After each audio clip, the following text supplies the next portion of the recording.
యెహోవాకు మనమందరం కూడా మొక్కుబడులు చేసుకున్న వాళ్ళమే.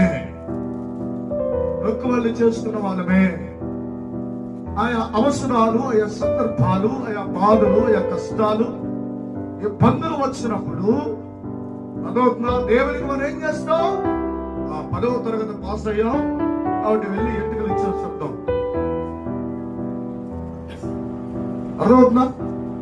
ఎలాంటి మొక్కుబడి కాదు. నేను ఎందుకు ఈ వాక్యం బోధిస్తున్నట్టే, క్రైస్తవులు అనబడిన వాళ్ళు కూడా, దేవుని బిడ్డలైన వారు కూడా ఏ మొక్కుబడి చేయాలి, ఏది చేయకూడదు గ్రహింపు లేకుండా మొక్కుబడి చేసుకుంటారు. రెండవది దేవుడు చెప్తున్నాడు, నువ్వు చేస్తున్న మొక్కుబడిని ఖచ్చితంగా చెల్లించాలి. చెల్లించుటకు ఆలస్యము చేయొద్దు. నీవు దేవునితో చేసిన నిబంధన నెరవేర్చడానికి ఎలాంటి పరిస్థితులు ఎదురైనా, ఆర్థిక పరమైన ఇబ్బందులైనా దేవునికి మొక్కుబడి చేయాలి.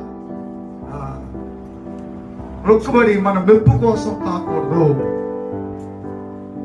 మొక్కుబడి దేవుని చిత్తానుసారమైనటువంటిది ఉండాలి. చేసుకున్న మొక్కుబడిని దేవుని కొరకు ఖచ్చితంగా మనం చెల్లించాలి. ఆ చేసిన మొక్కుబడిని ఖచ్చితంగా నెరవేర్చాలి.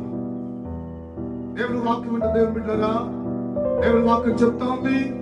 పరిశుద్ధ గ్రంథంలో ఒక వ్యక్తిని జ్ఞాపకం చేస్తారు.